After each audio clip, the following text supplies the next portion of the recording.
Alright, today we're going to learn how to use Excel to calculate mass formula weight.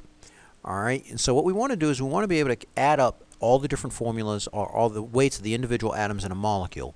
So for an example, we're going to use, say for instance, glucose, which is C6H12O6.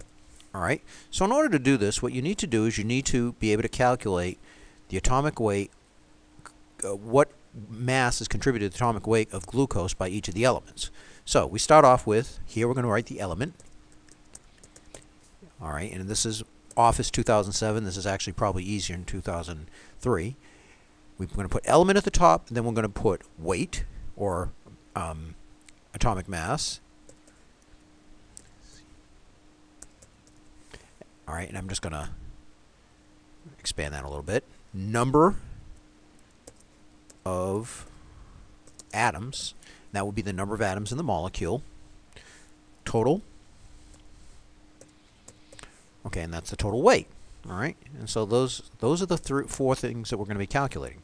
Now, in glucose, or C6H12O6, we have carbon, which you're going to put there.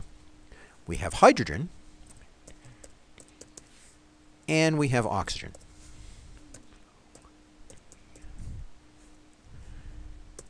Alright, so first we look up the atomic mass, and if you get the table, you can look up the atomic mass and you find out that carbon has an atomic mass of 12.0, hydrogen has an atomic mass of 1.0, and oxygen has an atomic mass of 16.0. Alright, now unfortunately these are formatted so that they only show 2 digits, so I'm going to right click, I'm going to format the cells, and it should pop up with a second. And where it says number, I'm going to click on number, and I'm going to go with 1 decimal place and say OK. Boom. So now we got all the numbers. Alright, so now the question is, okay, if each individual atom of carbon weighs 12 grams per atomic mass unit, how many do we actually have? Well, we actually have 6 of those. We have 12 hydrogens, okay, and we have 6 oxygens. So, to figure out the total amount of weight contributed by carbon, all you have to do is you take 6, multiply by 12, and that'll give you the number. But there's an easier way of doing this. The idea behind Excel is to always do things the easiest way. So I'm going to type in a formula here. And the formula is going to be equals this cell, and I click the cell, and you notice the cell is B2, and I'm going to go times, that's the asterisk on your keyboard, this cell, and when I hit enter, it gives you 72, which 6 times 12 is 72. That's easy.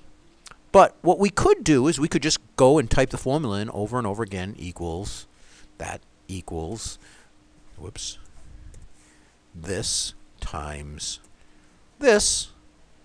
But that actually is boring and slow. So what I'm going to do is I'm going to do what's called the relative drag fill. You notice it says B6 times C2. Well, I'm going to click on this corner, and you'll notice that as I drag down the lower corner, you should be able to see that the cursor turns into a black X. It may not show up in the video, but you'll notice if you mouse over, it'll turn into a black X. And then you can just drag that down. And I'm going to actually drag it down a few cells below the ones I have here. And you notice that automatically it totals up everything. 72, 12, 96. Now, all the way down here at the bottom, the last cell, okay, in this case it's row 10, I'm going to sum that up. Now to do that, all I have to do is click on sigma, and you'll notice that it captures all of these guys, and then automatically it sums everything up. And so that means that the gram molecular mass of glucose is 180. And you can do that for any compound. No matter what compound you do, it will add it up and it will give you the correct amount. Alright, so this is part 1. This is how you can use an Excel formula to calculate atomic mass.